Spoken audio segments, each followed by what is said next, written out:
Hello friends, कैसे हो आप सभी। एजुकेटर योगिता चैनल पर आपका हार्दिक स्वागत है। आज मैं वीडियो स्टार्ट कर रही हूँ आईएमएफ। अगर आपको मेरा वीडियो इन्फॉर्मेटिव लगे, पसंद आए तो प्लीज़ लाइक कीजिएगा और चैनल को सब्सक्राइब कीजिएगा। चलो टाइम वेस्ट ना करते हुए वीडियो स्टार्ट करते हैं। आईएमएफ, फर्स्ट क्वेश्चन यही आता है कि आईएमएफ की फुल फॉर्म क्या है। IMF stands for international monetary fund. Second question कई बार ये पूछा जाता है कि ये फॉर्म्ड कब हुआ, ये क्रिएट कब हुआ, ये बना कब, इसकी स्थापना कब हुई। दैट इज द 27 दिसंबर 1945। ये डेट आप याद रखिएगा।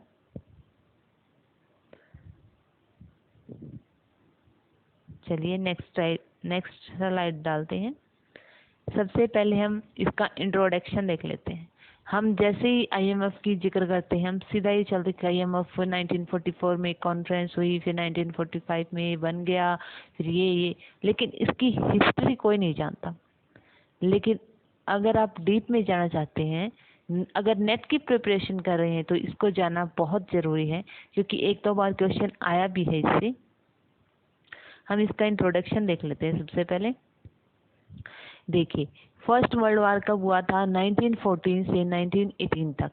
जो फर्स्ट वर्ल्ड वार हुआ था उसकी वजह से क्या हुआ, इकोनॉमी बिल्कुल ऐसे मतलब हिल सी गई थी। तो उसी वजह से 1929 और 30 में ग्लोबल डिप्रेशन आ गया, यानी कि ग्लोबल डिवेस्टमेंट आ गया। और फिर जैसे ही संभलने की कोशिश करी कंट्रीज ने, वैसे सेकेंड वर्ल्ड वार आ गया 1939 से 45 तक। इसके कारण तो इकोनॉमी बिल्कुल नील हो गई, क्योंकि पहले से कुछ तो वीक हो ही रही थी, कुछ तो कमजोर थी ही। लेकिन जैसे सेकेंड वर्ल्ड वार आ गया उसकी वजह से इकोनॉमी बिल्कुल नील हो गई, यानी कि खत्म हो गई, इम्बैलेंस्ड हो गई। अब इम्बैलेंस्ड हो गई तो इकोनॉमी को कैसे सुधारें। अब बिल्कुल नील हो गई है तो भाई कैसे उठने में टाइम लगेगा इकोनॉमी को। तो इसके लिए दो व्यक्ति थे जिन्होंने एक मिलकर कैसे इकोनॉमी इम्बैलेंस और ग्लोबल डिप्रेशन या डिवेस्टमेंट को कैसे दूर करें। दोनों ने मिलकर एक ज्वाइंट प्लान बनाया। जो दो पर्सन थे उसमें से एक व्यक्ति का नाम था mister Dexter White from USA. Question पूछ लिया जाता है कि जो ज्वाइंट प्लान बनाया था आईएमएफ के लिए, आईबीआरडी के लिए, तो वो किन्होंने बनाया था। तो फर्स्ट व्यक्ति का नाम है Mister Dexter White from USA और सेकंड पर्सन था Mister John Maynard Keynes from UK. आप ये याद रखिएगा। जो ज्वाइंट प्लान है वो कहाँ बना था, वाशिंगटन डीसी यूएसए। लेकिन जो इनकी मीटिंग हुई थी वो कहाँ पर हुई थी, वाशिंगटन में नहीं बल्कि यूएसए के ब्रिटेन वुड्स के हेम्प्शायर में हुई थी। ब्रिटेन वुड्स के हेम्प्शायर में हुई थी। ये कब से कब तक हुई थी, फ्रॉम 1 जुलाई टू 22 जुलाई। याद रखिएगा आप, इनकी मीटिंग कब हुई थी, फ्रॉम 1 जुलाई टू 22 जुलाई 1944। याद रखिएगा आप। ओके। और इनका जो था टेक डिसीजन, जो इनकी मीटिंग हुई थी इन्होंने एक डिसीजन लिया कि दो बॉडी सेटअप की जाए ताकि इकोनॉमी की किसी तरह बैलेंस्ड किया जा सके। तो जो इन्होंने दो बॉडी सेटअप की उनमें से एक बॉडी जो थी उनका मेन काम था कि डिवेस्टेड इकोनॉमी को फंडिंग करना, पैसा देना। जो इकोनॉमी खत्म हो गई उनको पैसा देना। इसको कहा जाता है IBRD. IBRD stands for international bank for reconstruction and development. याद रखिएगा आप। और जो सेकंड बॉडी थी उसका काम क्या था, नेगेटिव बीओपी को पॉजिटिव करना। अब बीओपी नेगेटिव कैसे हुई, क्योंकि बैलेंस ऑफ पेमेंट, इसके नाम से ही पता चल रहा है कि बैलेंस ऑफ पेमेंट का मतलब क्या है।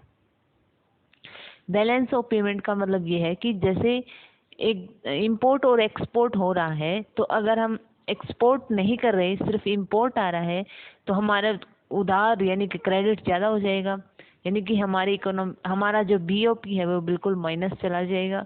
अगर हम कुछ एक्सपोर्ट कर रहे हैं, इंपोर्ट भी हो रहा है, तो पॉजिटिव होएगा, बैलेंस्ड पे आ जाएगा। लेकिन जैसे ही वर्ल्ड वार था, उसकी वजह से तो इकोनॉमी बिल्कुल नील हो गई, तो हम एक्सपोर्ट तो कर नहीं सकते थे, सिर्फ इंपोर्ट हो रहा था। इंपोर्ट होने की वजह से क्या हुआ, बीओपी नेगेटिव हो गया। इस नेगेटिव बीओपी को पॉजिटिव कैसे करें, इसके लिए कुछ ना कुछ फंडिंग की जरूरत पड़ेगी, कुछ पैसों की जरूरत पड़ेगी। इसको पॉजिटिव करने के लिए जो जो बॉडी, जो ऑर्गेनाइजेशन या जो भी कुछ कह लीजिए आईएमएफ को, जो फंडिंग करेगी वो आईएमएफ होगा। ये पॉइंट बहुत ही इम्पोर्टेंट है कि आईएमएफ का मेन काम क्या है, नेगेटिव बीओपी को पॉजिटिव करना, आप याद रखिएगा। नेक्स्ट स्लाइड देखिए जरा। जो 1944 में ब्रिटेन वुड्स ट्विंस जो बोलते हैं, जो आईबीआरडी और आईएमएफ बने थे, उनको ब्रिटेन वुड्स ट्विंस के नाम से जानते हैं। कई बार ऑब्जेक्टिव टाइप क्वेश्चन में पूछ लिया जाता है कि ब्रिटेन वुड्स ट्विंस कौन कौन से हैं। वर्ल्ड बैंक है, आईडीए है, आईएफसी है, आईबीआरडी है, डब्ल्यूटीओ है, मतलब कोई भी दो मिला के दे सकते हैं, लेकिन आंसर होगा वर्ल्ड बैंक नहीं होगा। आप इस बात का ध्यान रखिएगा। कई बार स्टूडेंट्स क्या करते हैं कि यही मिस्टेक कर देते हैं, हम वर्ल्ड बैंक को ब्रिटेन वुड्स ट्विंस में मान लेते हैं, लेकिन वो ब्रिटेन वुड्स ट्विंस में नहीं है। वर्ल्ड बैंक आईबीआरडी सेम नहीं है, इस बात को ध्यान रखिएगा। जो 1944 में एक इंटरनेशनल कॉन्फ्रेंस की गई, जिसमें एक डिसाइड किया गया कि इकोनॉमिक डेवलपमेंट के लिए, आर्थिक विकास के लिए दो एजेंसी फॉर्म्ड की जाए। दो एजेंसी फॉर्म्ड की जाए। जो दो एजेंसी हैं वो कौन कौन सी हैं, आईएमएफ, इंटरनेशनल मॉनेटरी फंड, और second is IBRD, international bank for reconstruction and development. जो आईबीआरडी है वो वर्ल्ड बैंक नहीं है, आप इस बात का बिल्कुल ध्यान रखिएगा। मैं बार बार इसलिए रिपीट कर रही हूँ क्योंकि स्टूडेंट सोचते हैं कि आईबीआरडी और वर्ल्ड बैंक एक ही है, उनका नाम ही मतलब अलग है। जैसे चिंटू है तो जैसे चिंटू का कोई, जैसे भी किसी भी दो व्यक्ति के दो नाम रख लेते हैं, वो नहीं है। आईबीआरडी और वर्ल्ड बैंक अलग अलग ऑर्गेनाइजेशन हैं, एजेंसी हैं। आईबीआरडी वर्ल्ड बैंक नहीं है। वर्ल्ड बैंक जो है ना, उसमें आईबीआरडी है, लेकिन वो सेम नहीं है। आईबीआरडी प्लस आईडीए दोनों मिलकर वर्ल्ड बैंक बने हैं। और जो आईबीआरडी की जो फुल फॉर्म मैंने बता दी, आईडी जो है उसकी फुल फॉर्म क्या है, IDA stands for international development association. Okay, next slide.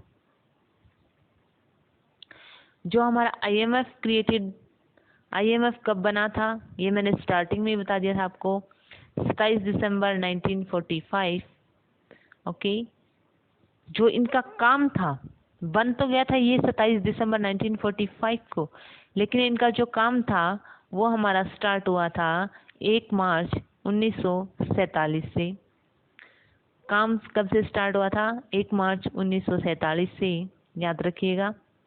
In dated में डिफरेंस है, याद रखिएगा। बना 1945 में, काम शुरू किया 1947 में, लगभग 1.5 साल के करीब, एक साल के करीब। आईएमएफ जो है, इसको हम एक अलग नाम से जानते हैं, that is the fund. IMF also known as the fund. The fund क्यों कहते हैं, क्योंकि ये फंड प्रोवाइड करता है, इसीलिए। आईएमएफ का हेडक्वार्टर कहाँ पर है, वाशिंगटन डीसी, यूएसए। ओके, इसके मेंबर्स कितने हैं, आप इसके मेंबर्स देख लेते हैं। इसके मेंबर्स हैं, वैसे फिलहाल इसके मेंबर हैं 189। जो अप्रैल 2012 यानी कि अप्रैल 2012 में इसके मेंबर्स जो थी वो 188 कंट्रीज थी, लेकिन जो इनका 189th मेंबर बना 2016 में, दैट इज द नेहरू, और अब इसके टोटल मेंबर हो गए हैं 189। Next slide.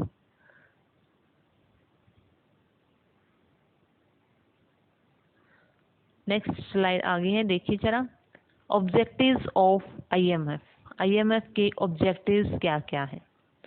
फर्स्ट ऑब्जेक्टिव है हमारा प्रमोट इंटरनेशनल मॉनेटरी कोऑपरेशन, यानी कि अंतर्राष्ट्रीय, इसको हिंदी में क्या बोलते हैं, अंतर्राष्ट्रीय मौद्रिक सहयोग। इसका जो मेन ऑब्जेक्टिव है आईएमएफ का, जो विभिन्न कंट्रीज हैं, जो वर्ल्ड की विभिन्न कंट्रीज हैं, उसको मॉनेटरी कोऑपरेट करना, यानी कि मौद्रिक रूप से सहयोग देना। कोई भी मॉनेटरी संबंधित कोई भी डिफिकल्टीज आ गई हैं, उनको दूर करना। देखिए ये इसका ऑब्जेक्टिव है, ये हमने देख लिया। देखिए प्रमोट इंटरनेशनल मॉनेटरी कोऑपरेशन, ठीक है। सेकंड क्या है, establish a system of multilateral payments, इसको हिंदी में क्या बोलते हैं, बहुपक्षीय भुगतान व्यवस्था को स्थापित करना। जो मल्टीलैटरल पेमेंट सिस्टम है, इसको स्थापित करने के लिए, मल्टीलैटरल पेमेंट सिस्टम को स्थापित करने के लिए जो अलग अलग कंट्रीज हैं, उनकी जो करेंसी है उनको चेंज करने के लिए, आपस में बदलने के लिए किसी ना किसी ऐसी की जरूरत होगी। जैसे पहले गोल्ड में कर लेते सभी करेंसीज को, लेकिन जब से आईएमएफ बना है तब से एक अलग से बना दिया गया है, जैसे अलग से बना दिया गया है ताकि सभी कंट्रीज की करेंसी को आसानी से चेंज किया जा सके और सभी कंट्रीज अपनी अपनी करेंसी में फंड प्रोवाइड कर सके। इसका नाम है SDR, स्पेशल ड्राइंग राइट्स। मैं इस पे अलग से एक वीडियो बना दूंगी क्योंकि इसमें से भी क्वेश्चन आ जाते हैं। सब स्पेशल ड्राइंग राइट से भी मल्टीलैटरल पेमेंट्स को बढ़ावा मिलता है। ओके, नेक्स्ट देख लेते हैं, increase the international trade.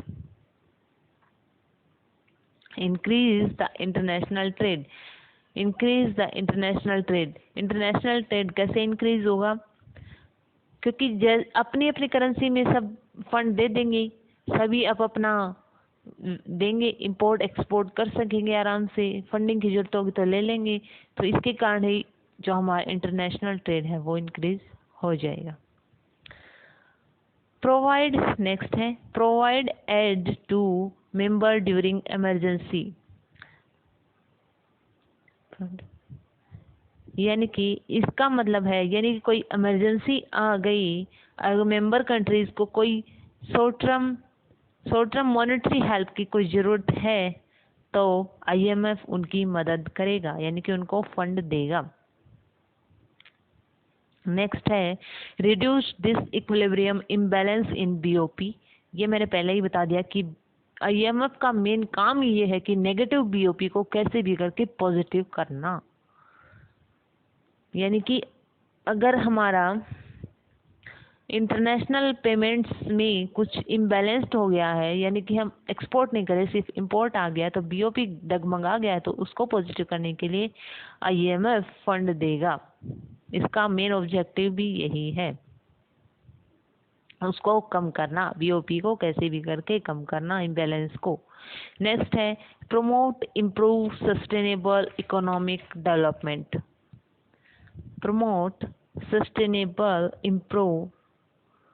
Economic development, यानी कि इसका मतलब क्या है कि इसका सिर्फ इंटरनेशनल ट्रेड को बढ़ावा देना नहीं है आईएमएफ का, इसके साथ साथ जो मेंबर कंट्रीज हैं उसके बैलेंस्ड इकोनॉमिक डेवलपमेंट में भी सहयोग देना है, सस्टेनेबल इकोनॉमिक डेवलपमेंट में भी सहयोग देना है, ताकि सभी कंट्रीज की, सभी राष्ट्रों की एम्प्लॉयमेंट और एक्चुअल इनकम का लेवल हाई किया जा सके, उसको मेंटेन किया जा सके। ये इसका ऑब्जेक्टिव है, याद रखिएगा क्या था, promote improve sustainable economic development, यानी कि सिर्फ इंटरनेशनल ट्रेड को बढ़ावा ना देकर, इंटरनेशनल ट्रेड को बढ़ावा देना ही देना है, लेकिन उसके साथ साथ उस मेंबर कंट्रीज को, उन राष्ट्रों के सस्टेनेबल इकोनॉमिक डेवलपमेंट को भी ध्यान में रखना है। नेक्स्ट है, नेक्स्ट स्लाइड, नेक्स्ट है make resources available to members experiencing BOP difficulties. Difficulties adverse BOP, ये वो ही आ गया है, बस इनके थोड़े वर्डिंग अलग हैं। यानी कि बीओपी, जो मेंबर कंट्रीज हैं जो बीओपी से संबंधित डिफिकल्टीज आ रही है, उनको एडवर्स बीओपी हो रहा है उनको, तो उनको कुछ रिसोर्सेज अवेलेबल कराएगा आईएमएफ, ये उनका ऑब्जेक्टिव है। नेक्स्ट है बैलेंस्ड इंटरनेशनल ट्रेड, यानी कि इंटरनेशनल ट्रेड को बैलेंस्ड करना किस किस वे में, in terms of rule, in terms of cooperation सहयोग में, in terms of good conduct. Next है पुअर कंट्रीज को हेल्प करना, पुअर कंट्रीज को हेल्प करना ताकि पॉवर्टी रिडक्शन की जा सके। यानी कि जो हमारे पुअर कंट्रीज हैं, अगर उनको कुछ मदद नहीं मिलेगी तो वो और भी ज़्यादा नीचे चली जाएंगी, और भी ज़्यादा डाउन में चली जाएंगी, और भी ज़्यादा गरीब हो जाएंगी। उन पुअर कंट्रीज को इम्प्रूव करने के लिए, उन कंट्रीज की पॉवर्टी की रिडक्शन के लिए, उनकी पॉवर्टी की कमी के लिए कुछ सहयोग करना, ये भी आईएमएफ का ऑब्जेक्टिव है। कंट्रोल, नेक्स्ट है कंट्रोल प्रिवेंट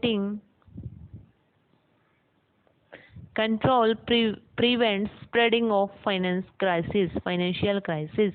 यानी कि कुछ फाइनेंशियल क्राइसिस आ गई हैं, तो उस फाइनेंशियल क्राइसिस को एक देश से दूसरे देश तक फैलने से रोकना। यानी कि एक देश में कुछ अगर क्राइसिस आ गए हैं तो दूसरे देश में ना जा पाए, ये आईएमएफ का ऑब्जेक्टिव है। नेक्स्ट है एक्सचेंज रेट स्टेबिलिटी, यानी कि विनिमय दर, exchange rate stability. Exchange rate क्या होती है, एक देश की करेंसी को दूसरे देश की करेंसी में जैसे चेंज करते हैं, जैसे कि हमारा रुपया और अमेरिका, जैसे डॉलर कितने में है, 70 रुपीज के करीब है, तो ये होती है विनिमय दर। इसका आईएमएफ का ऑब्जेक्टिव क्या है कि एक्सचेंज रेट जो है उसको, विनिमय दर जो है उसको स्टेबल रखना। लेकिन आजकल इसका ये ऑब्जेक्टिव नहीं है, क्योंकि ये काम मार्केट की डिमांड और सप्लाई पर छोड़ दिया गया है। आईएमएफ का इसमें कोई रोल नहीं है।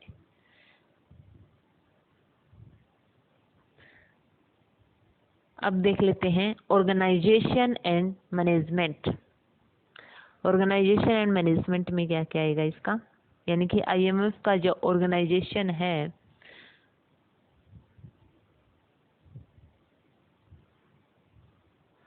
आईएमएफ का जो ऑर्गेनाइजेशन है उसमें कौन कौन है। वैसे तो इसके दो तरह, मैं इसमें वो स्लाइड नहीं डाल पाई, इसमें दो तरह के सदस्य हैं, दो तरह के मेंबर्स हैं, ओरिजिनल मेंबर और ऑर्डिनरी मेंबर्स।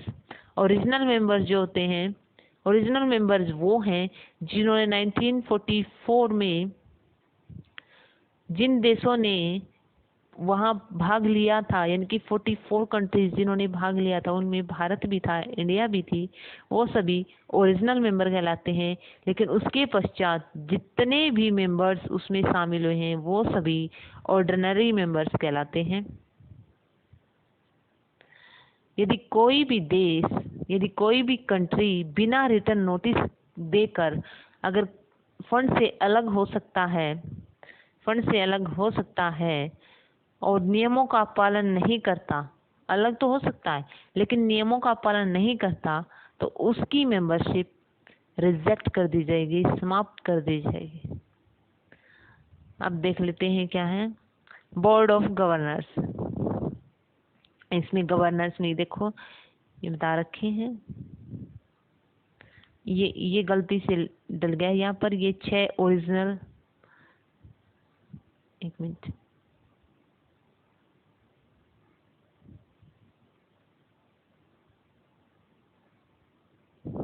ये नहीं है। हाँ, अब देखिए बोर्ड ऑफ गवर्नर्स में क्या क्या आएंगी, जो प्रत्येक कंट्री है, each country has one governor and deputy governor, यानी कि जो हर एक कंट्री है जो आईएमएफ में शामिल है, कंट्री मेंबर कंट्रीज में शामिल है, उनका प्रत्येक कंट्रीज को एक गवर्नर और एक डिप्टी गवर्नर नियुक्त करना पड़ता है। और जो गवर्नर होता है वो कौन होता है? गवर्नर जो होता है वो इंडिया का वित्त मंत्री होता है, फाइनेंस मिनिस्टर होता है। और जो डिप्टी गवर्नर होता है वो आरबीआई गवर्नर होता है। आप उस टाइम पे जब भी देख रहे हो इसको तभी चेक कर लीजिएगा कि फाइनेंस मिनिस्टर कौन है और आरबीआई गवर्नर कौन है, क्योंकि टाइम टू टाइम चेंज होते रहते हैं, इसलिए ध्यान रखिएगा। और जो इनकी मीटिंग है वो हर साल में एक बार जरूर होती है। और जो बोर्ड ऑफ एग्जीक्यूटिव डायरेक्टर हैं, यानी कि जो कार्यकारी संचालक जो हैं, एग्जीक्यूटिव डायरेक्टर जो हैं, और 24 हैं, जिनमें से 6 जो हैं स्थायी हैं और बाकी के सभी निर्वाचित हैं। जो 6 स्थायी जो डायरेक्टर्स हैं वो होते हैं जिनका कोटा सर्वाधिक है। सबसे ज्यादा कोटा किसका है? यूएसए का है। लेकिन इन 6 कंट्रीज में, इन 6 डायरेक्टर्स में हमारा इंडिया भी इसमें शामिल है। Next slide. अब देख लेते हैं, ये नेक्स्ट वीडियो में करेंगे, जब मैं डालूंगी इसी को ही आगे करेंगे। लेकिन अगर आपको मेरी वीडियो पसंद आई हो तो प्लीज़ लाइक ज़रूर कीजिएगा और चैनल को सब्सक्राइब कीजिएगा। Thank you.